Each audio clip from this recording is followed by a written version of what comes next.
Good morning, good afternoon, good evening, and happy replay crew. Go ahead and write replay crew down at the bottom if you're on the replay. This is your girl Frenchy, and this is Frenchy's Pura Vida. For anybody who just got on my YouTube channel, well, what I'm doing is documenting our journey from the United States to Costa Rica. Some of the information may be even good for people who are leaving another country to the United States, but you're going to have to check your local areas. However, we're talking about being expats, which means expatriate, to Costa Rica from the United States, specifically Texas. So what we're going to cover today, we're going to talk about the traveler's checklist, and we're going to also talk about a document holder, okay? We're not going to be on here long. We're trying to shorten these videos so that you can get the information and get out. Okay, so we'll be right back to give you that information. So here is the United States Department of State traveler's checklist, okay? Listen, first of all, we must disclose. Don't get hung up on what a country's saying about another country. If you want to go to that country, go down to that country, take some time out to look at different parts of that country, and don't just get hung up that this country said this about another country. You know how that all works. So don't get hung up on this stuff. However, some of this information is very helpful if you're trying to be an expat in another country. So we're only going to be talking about either Costa Rica, or we may every now and then say Panama, because they're like 15 minutes away from each other. So we're going to go ahead and look at both, really. But Costa Rica is our number one. So the travel's checklist tells you to travel smart, travel safe, and travel well. We want to travel correctly. Now, this is only for our 90 days that we have to go to another country. Because remember, you only have 90 days. You can't be there 91 days. You know, the visa is only for 90 days for pleasure. So right there, the first thing, it tells you to get informed, and it tells you what the travel.state.gov website is. You put in the information of where you're going and when you're going, and it'll give you the advisory. It'll tell you something that's going on down there or whatever else, okay? And then it says get required documents such as your passport and visa. So make sure whatever country you're going to, we're going to Costa Rica, we do not need a visa there. But if you're going to another country and you need a visa, make sure that you put in for a request for a visa in plenty enough time before your trip so that you know what you need to do. It says get enrolled into the Smart Travel Enrollment Program, the STEP program that they have. Now, we did definitely get enrolled because we want the United States to know where we are. We want them to know that we're in Costa Rica. But once again, like I said, don't get hung up in the weeds of what they say about another country or about what one country says about us, okay?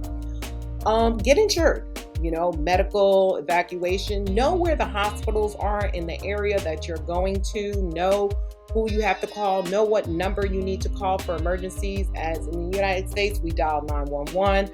I think Europe dials 119 or something. I don't know what Europe does, but make sure you know what you need to do before you leave, what emergency numbers you need to dial and how to dial them, whether it's in a hotel. Here in the United States, they created, I think it was called Amy's Law, that instead of dialing 9 first to get an outside line, you can dial 911 to get emergency services. Make sure that the hotel that you're in or wherever you are, or your phone or whatever, whether you're using WhatsApp, whatever you have, make sure you know how to get in touch with emergency services. If you have medical issues or anything like that, you make sure that you know where the hospitals are in reference to where you are. If you're planning on moving out there and you have medical issues, you make sure that you're near a hospital that has, has doctors for you. Costa Rica is very good with the doctors and the hospitals that are there, as well as Panama. So I think Johns Hopkins is in Panama. But, whatever hospital, we're going to find out. I think we talked about it before, or we breezed through it. Whatever hospital, just in case I'm needing to go to emergency services, I want to be near a hospital. And always, always think about unexpected expenses. There's so many things. It says carry this card when you go abroad, all right? So, you got your useful numbers. And of course, you want the number if you're a U.S. citizen, the U.S. Embassy or the consulate in that particular country. You want to have those numbers on you, okay? Always contact for overseas emergencies. This is the toll-free number.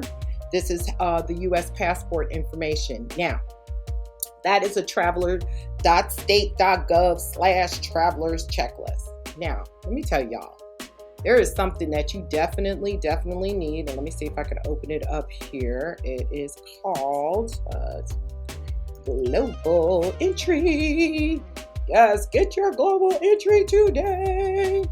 So your global entry, so when you're going abroad, it's really great to do the global entry, which includes the TSA pre-check access. It's much cheaper than, what's that called? Clear. Some people see those clears, but this is global. It reduces your wait time and all those other stuff. You don't have to take your shoes off. There's a whole bunch of stuff. So you can go to the this website, or just type in, just like I did in Google, you type in Global Entry TSA. Always make sure when you're doing things for the government that it's a .gov site. Okay, so this is cbp.gov and then blah, blah, blah, blah, blah. But if you go on Google, just like I did, and I typed in TSA Global Entry, the first thing that pops up is that cbp.gov website, and I just click the Global Entry. So go ahead and take that time out to read it. I'm not going to read it to you. You could take care of that. Now, the other thing that I was going to talk to you guys about is a document holder that holds your documents. So give us a second so we can switch screens, and we'll get right back with you. Thanks. Okay, we're back, and we looked up a couple of document holders on Amazon, and Amazon has plenty of different document holders, things that you can, either carry around as wallet size, put your passport in there, your visa, other documents, and it'll be simple for you to, there's a car registration, but simple for you to do what you need to do. Here's a fireproof bag for $7.99. You put those documents in there, something like this. Also, Timu, if you guys use Timu, I did, and I purchased, I think something like this. It's something like this, the fireproof firebox. And because, I got my dogs and everybody else, so I need to have, a few more documents than if I was just going by myself.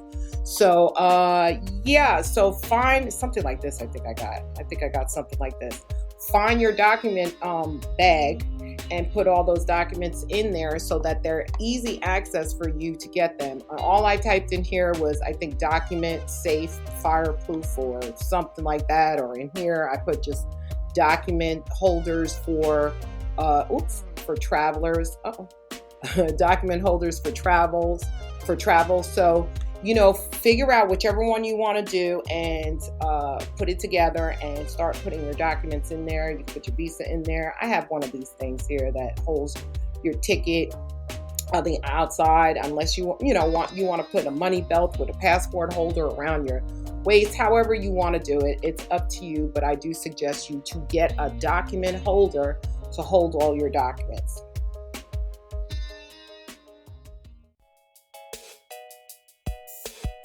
So listen, y'all, moving is not for the faint at heart. I'll tell you, I've been packing because if you listen to my last one, I said, if you're not packed, you're not leaving. So I'm packing, and I continue to pack, and I'm so far advanced in my packing than I would be if I just thought about it. Oh, I'm going to Costa Rica and leaving next month. Absolutely not. It's not happening. There needs to be a plan in place, and you need to be ready for whatever is going to happen on your way there, and when you come back, so that you can kind of do this correctly. So y'all have a Pura Vida, and I'll see you next week. Thanks a lot. Like, subscribe, comment, do what you got to do. I'll talk to y'all soon. Peace.